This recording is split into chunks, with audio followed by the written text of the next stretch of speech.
All right, Coach Tower, I think it'd be a fair thing to say that no program has gone through more change in the last 5 to 6 years than St. Thomas and St. Thomas basketball, between the transition from D3 to D1, NIL, transfer portal. How would you describe where this program stands right now?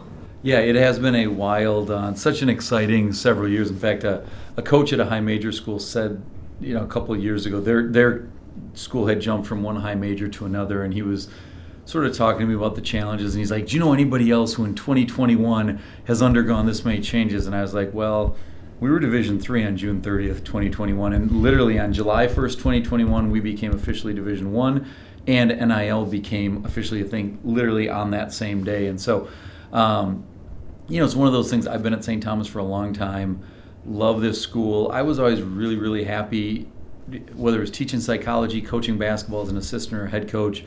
And so for us to go Division I, in many ways at my alma mater, it's been like a dream come true. But frankly, it's less about level to me still and way more about the people that we get to work with every day, the student athletes, the mission of the school. It's a place that's near and dear to my heart. And yet, as I say that, yes, if I go through the litany of changes that we've experienced the last 5 years, sometimes it does make your head spin. And I look at it as such a blessing where for 21 years I got to coach Division III basketball and then to get to coach Division I, because for years friends and colleagues and coaches and coaching would sort of ask me, don't you ever aspire to that? And honestly, my answer was it would take some incredible place. And I don't think people believed that, but it really would have. And then to get to do it at an incredible place. There's certainly days that I sort of pinch myself, but I think there's also been so many challenges along the way that have been really fun, and to do, sometimes people have like sort of a midlife crisis where it's like, hey, you better figure out something new to do. Mine is, hey, we go from D3 to D1. I got a 4-year-old daughter who runs me ragged every day. So it's been really invigorating at this point that to do something of this magnitude and at a school that I'm just so grateful to. And doing it successfully too. So 20-win seasons, the last 2 seasons. And so it's a program really gaining recognition every year. Obviously the transition from D3 to D1 was a big thing that people talked about. But then you're in the Summit League Championship and you're kind of, inching your way towards that first March Madness game. What do you want people to know about St. Thomas basketball as, the name keeps getting out there more? Yeah, well, you got to be careful asking me that question because I've been here 26 years, so you might get a really long-winded answer. But I do think that, the story of the D3 to D1, it was unique is actually an understatement, right? It hadn't happened before. An entire school had done that. And so that first year was like this perfect natural experiment where we had 9 guys who had been on our Division III teams. They had played together 3 and 4 years. They had lost 8 total games in 3 years. And so you start thinking about they lost 8 total games in 3 years. And that first year we had a 12-game losing streak. And so when I talk about our program, the first thing I talk about is culture. And I'm so grateful to those 9 guys in our staff because through that year, we had some incredible high points. We won 10 games that year when on paper, probably people didn't think we'd beat a Division I team that year. But losing 12 games in a row is not easy, especially for guys who had lost 8 games in 3 years. And so I thought that year, in some ways, was the perfect bridge of our culture from Division III, where we'd had a lot of success, and then setting us up for the last 4 years where, as you alluded to, we've won 24 games the last 2 years, 87 over the last 4 years. We've gone up in the computer rankings every single year, 1 of 2 schools in the country to do that out of 365 teams. And I say all that to say, those guys, I thought that first year, they laid the foundation for how we're going to make this work. And it's easy to say, well, winning's not everything. Our boss, Phil Eston, who's done a remarkable job leading us all through this transition. But early on, he said, listen, do not sacrifice wins for culture. And I think, or do not sacrifice culture for wins. And I think we took that to heart. But it's not just the staff. The players had to take that to heart because they didn't like losing. I'm not painting this, we were happy every day after 12 straight losses, but nobody pointed fingers at one another. The players at each other, the staff at each other, back and forth. And so it was really this incredible 3-month span, and we ended the season winning 2 of our last 3 games. And I thought that put us on a path where now you look around at some of the things that we've done, and I will always go back to that group that first year when you ask why we've had this success.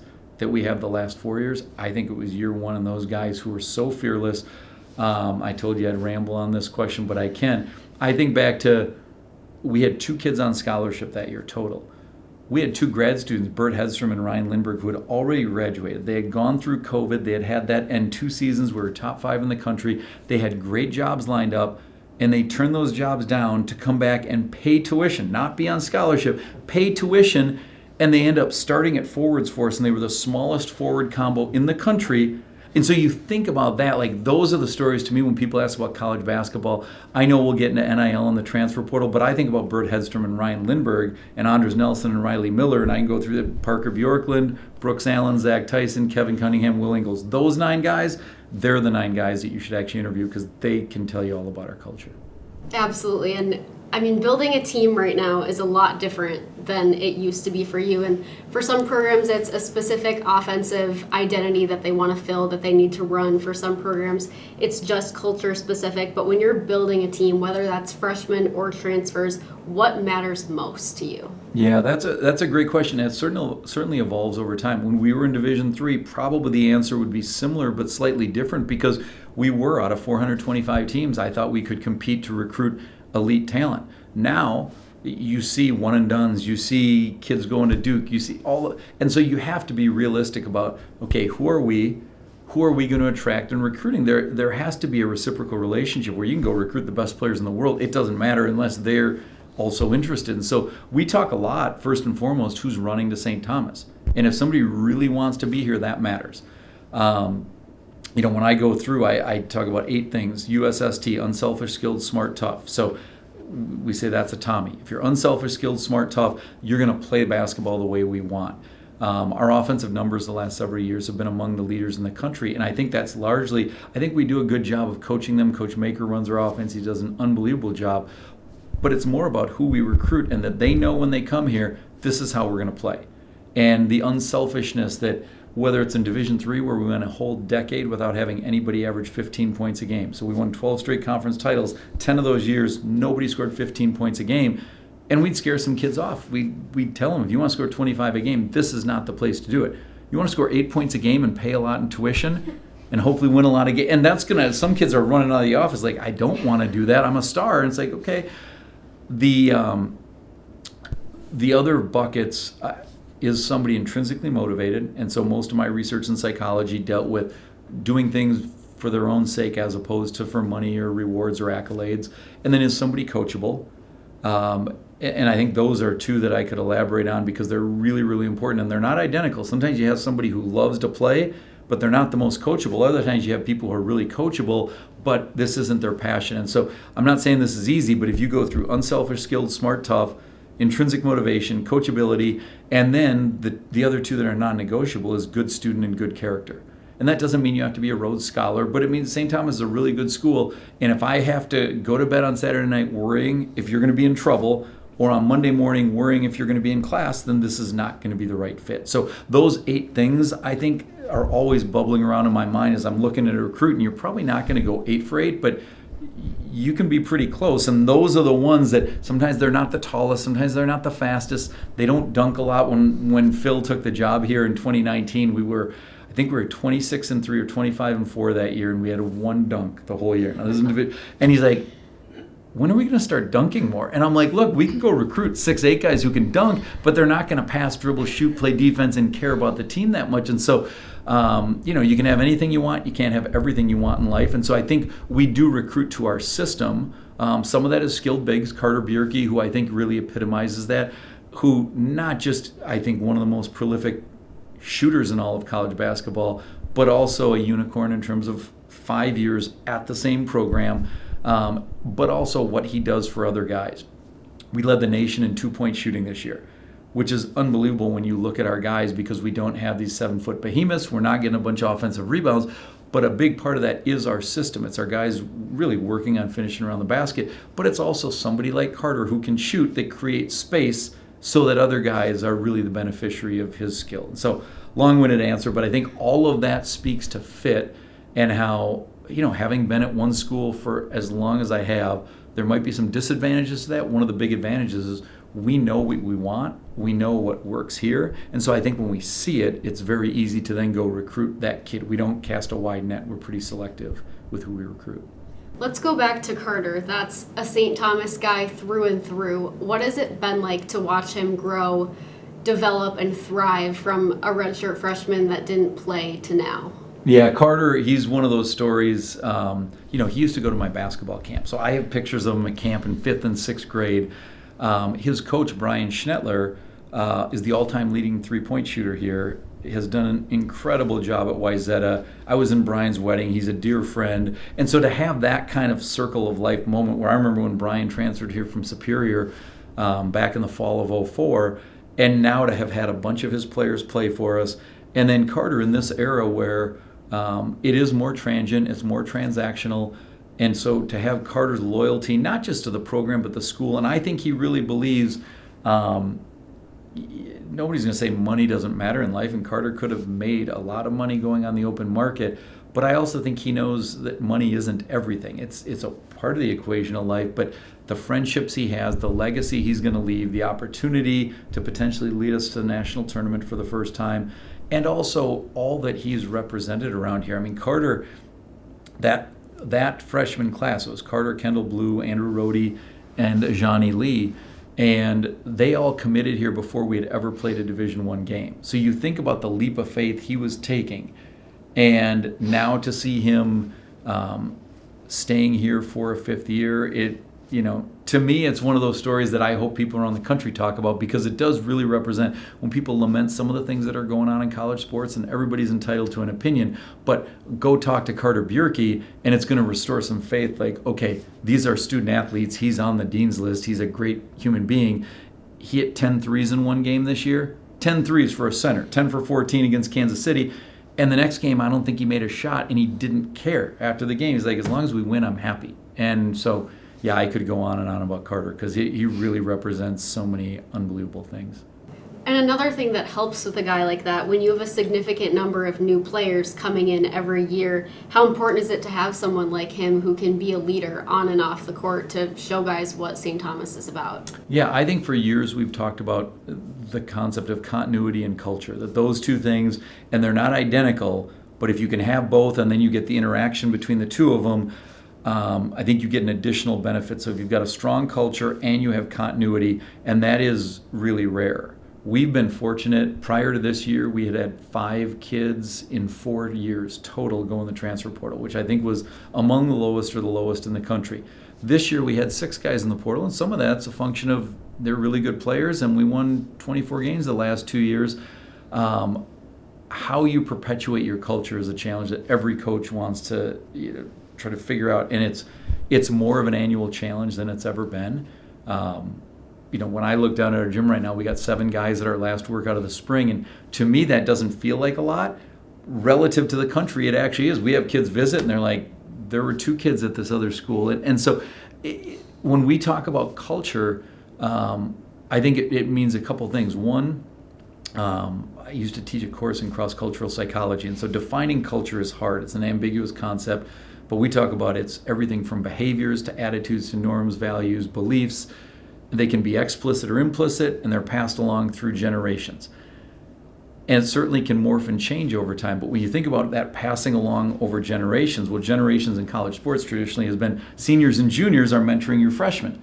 Well, you don't have as many seniors now, and the freshmen oftentimes aren't freshmen, but they're transfers. And so we've talked about that a lot as a staff, is we need to actually be more explicit with our culture, whereas in Division III, we might have 30 guys in our program, varsity and JV. Now we've got 7 guys. And we talk to these guys every day about the role they're playing right now. And then June 15th, when the rest of the team joins us, it's going to have to be a little more explicit. And those 7 probably have a little more weight on their shoulders than players in the past.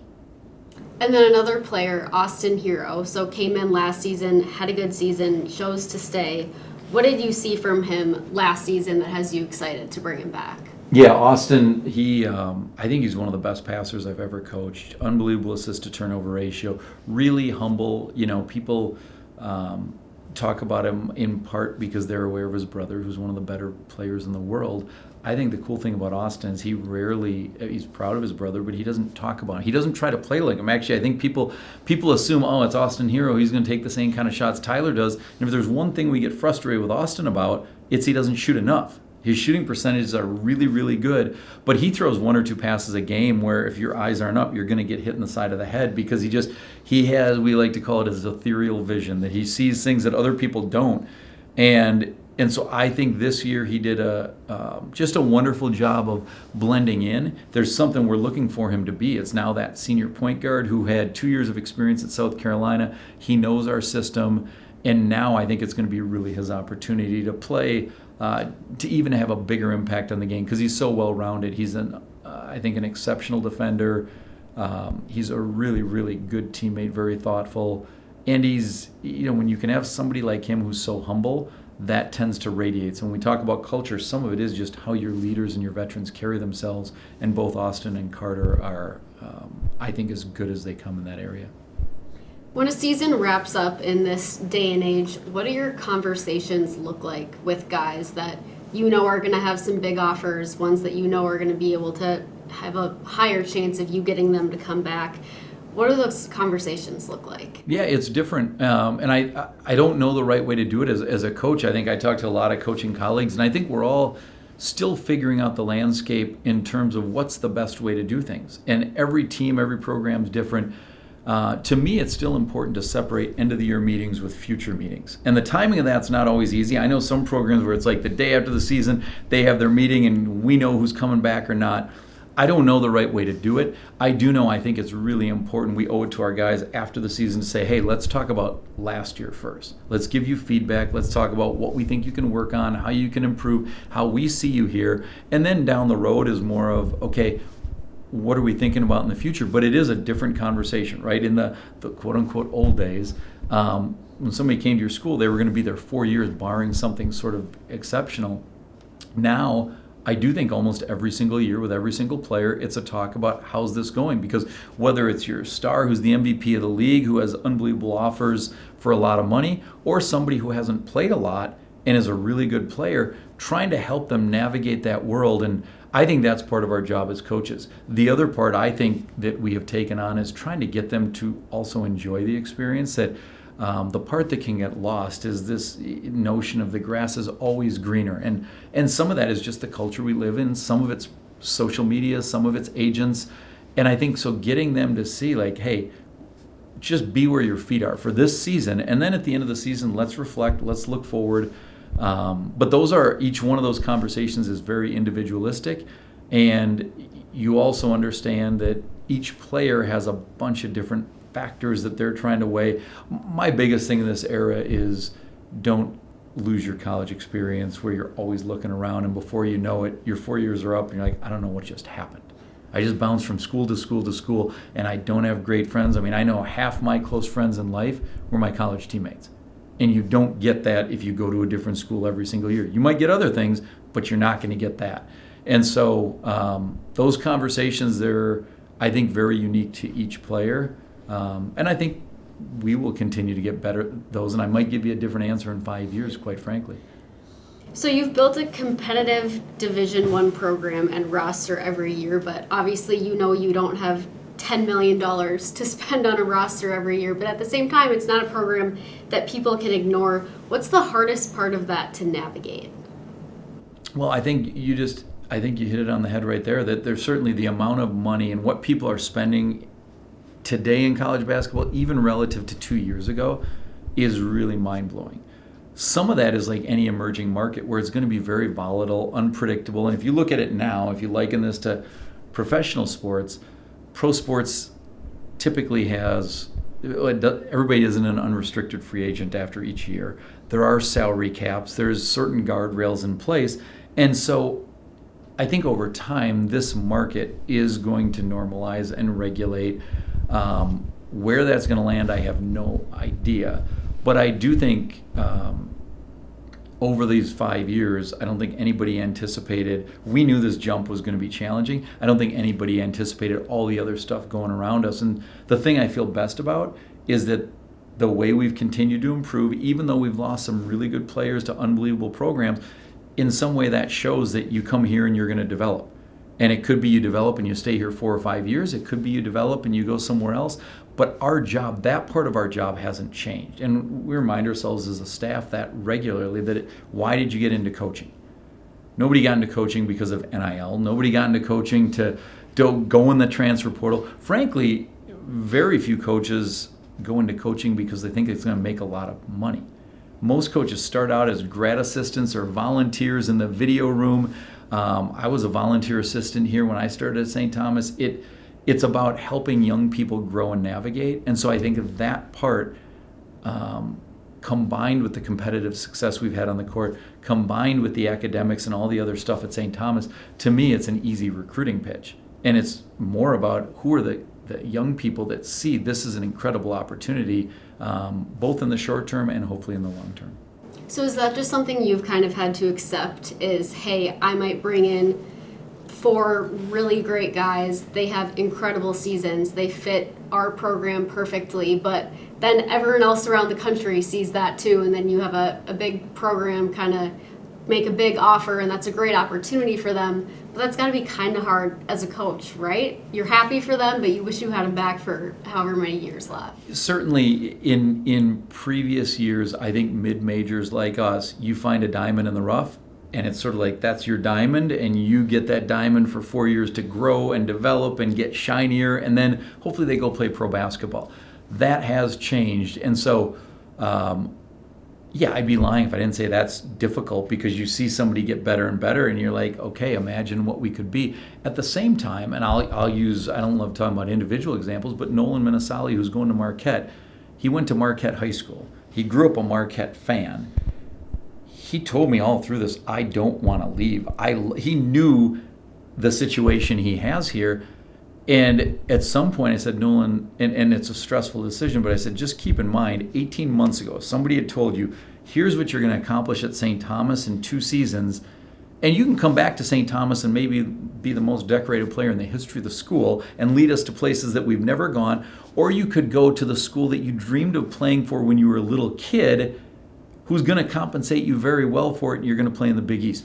Those are 2 unbelievable options. So be stressed out a little, but also take a minute to just be like, this is pretty incredible. And so for me as a coach, as much as I would have loved him to stay, and he would say to this day, he wanted to stay at St. Thomas, I couldn't be more excited for him, because I think he's going into an unbelievable program that's been successful, and it's a great situation for him. And so is it a little bittersweet that he won't be with us the next 2 years?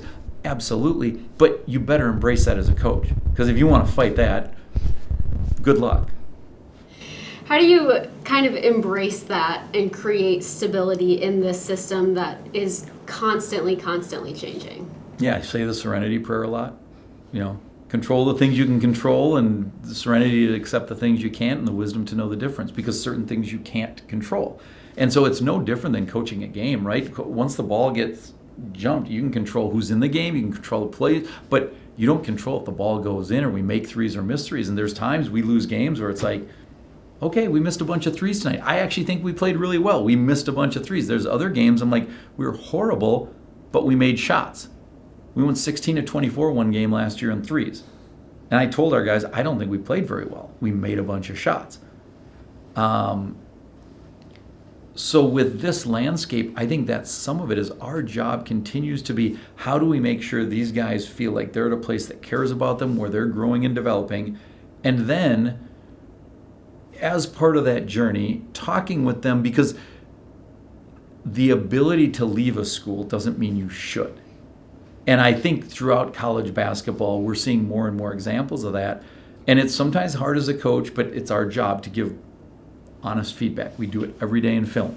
So if you come to me and say, hey, I think I'm going to transfer, okay, tell me about where. And I prefer to have that's not an easy conversation, but a transparent talk. And if you say, well, I want to go to this school at this league at this level, well, we now have data of kids in our program, and look where they've gone. Kids in the Summit League who have been all conference, and look where they've gone. Kids in mid-major basketball. And so you want to help somebody. I don't ever want to squelch someone's dreams, and I want them to be the best they can be, and I also want them to understand the realistic likelihood of success. And sometimes a kid might say, I need to leave because of the money. I had a kid tell me that last year we were recruiting. He didn't come here. I said, why? And he said, I got to tell you, the amount of money they put in front of me, I can't turn down. And I was like, thank you. And he's like, I thought you'd be disappointed. I'm like, well, I'm disappointed you're not coming here, but thank you for being honest, because if you can have anything you want but not everything you want, you aren't going to get the most money and shoot the most and start on the best team unless you go to Duke or Michigan or one of those teams. And if you're the star out, but even most of the players on those teams aren't getting all of those things. And so I think that's part of it too, is understanding, Jay Wright had a great quote that he uses a lot why he didn't leave Villanova, and he got it from Jimmy Valvano, probably got it from somebody else. But the adage was, don't mess with happy. Like if you're really, really happy at a place, be careful messing with that, because you might end up at a spot that looks really shiny and you get there and you're like, I'm miserable. And so I think it's hard as a coach, because I certainly want all these guys to stay for 4 or 5 years, but it's also helping them navigate and really understand we do want the best for them. And if it's somebody like Nolan, I kind of told him, listen, you want to come back, we want you back, but you're going to have to convince me why that's the best thing for you. And as I said earlier, I think each case is different. And it's, whether I was teaching psychology or coaching basketball, I think the more you can individuate each student and help them understand that you're not just a number here, but you're actually a contributing member to this culture, and we want you to grow. Hopefully it's here, but if not, make sure you go someplace where you're going to grow. That social psychology background is obviously so unique. How has that helped you when it comes to bringing a team together season after season of new guys? Obviously it's helped you in coaching, but especially in the way it is now with, you're getting a couple freshmen, but you have 5 new transfers, and you're kind of rebuilding that culture, bringing everyone in year after year. Yeah, I love social psych. I often joke that I could teach that till I'm 80 years old, and I'm still a tenured professor here. So if they fire me, I can still go back and teach. Social psych essentially is studying how each one of us is impacted by our situation or our environment. And so in many ways, coaches are all social psychologists. Now, social psychologists are running really controlled experiments with highly elaborate methodologies and high-level data analytic strategies. Coaches, we're looking at data analysis, but we're not running experiments. But it's more correlational, where every day you're trying to create an environment that optimizes motivation and performance collectively and individually. And so I think, in many ways, it may make me a little, I'll say quirky, not weird, but it is the way I look at a basketball team, is as a social psychologist. And it's like, okay, in social psych experiments, you're manipulating independent variables to see if that can impact a change in a dependent variable, and that could be in your shooting percentage, it could be in our team's defensive efficiency, but really coaches are social psychologists trying to create the best environment for their team. And I think with more turnover in college basketball, certainly you're having to be more aware of a broader number of variables, because each year you're going to have more of a new team, and there is a lot of nuance to that. So 300 wins and your winning percentage is 730. There's 6 coaches that have those numbers in the NCAA, but it's only you and Mark Few at the Division I level. How much pride do you take in that continuity, that you've been able to do this at this level now? Yeah, well, when you say that, that's pretty cool. It means I'm old or older. It means this school is really special, both in terms of the ability to be successful and why I would want to be here this long. Honestly, like when I look at playing 4 years here, coaching 26 years, sustained excellence is not an easy thing, probably harder in college basketball now than ever before. But I do look at somebody like Coach Few, and why has he stayed at Gonzaga? Because he certainly could have left there.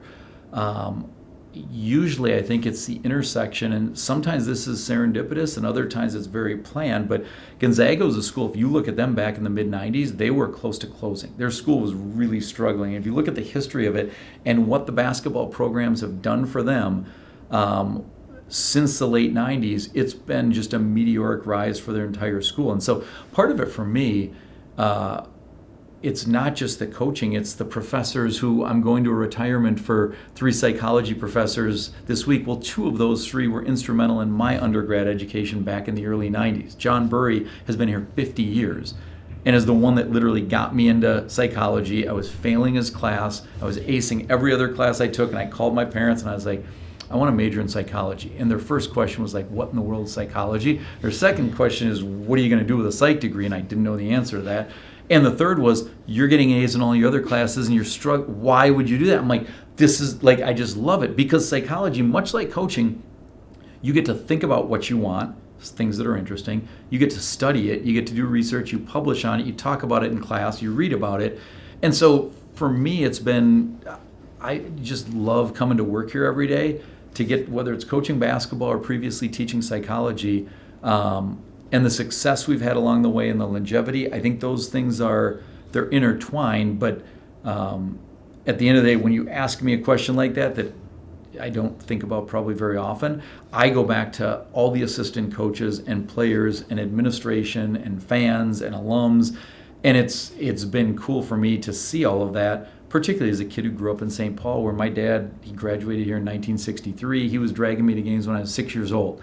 And so any alum, people are like, wow, you know a lot of people. I'm like, yeah, because I was going to games here in 1978. So yes, I do know the people who played then, which again, makes me sound old. I like the way you framed the question better than me just saying I'm old.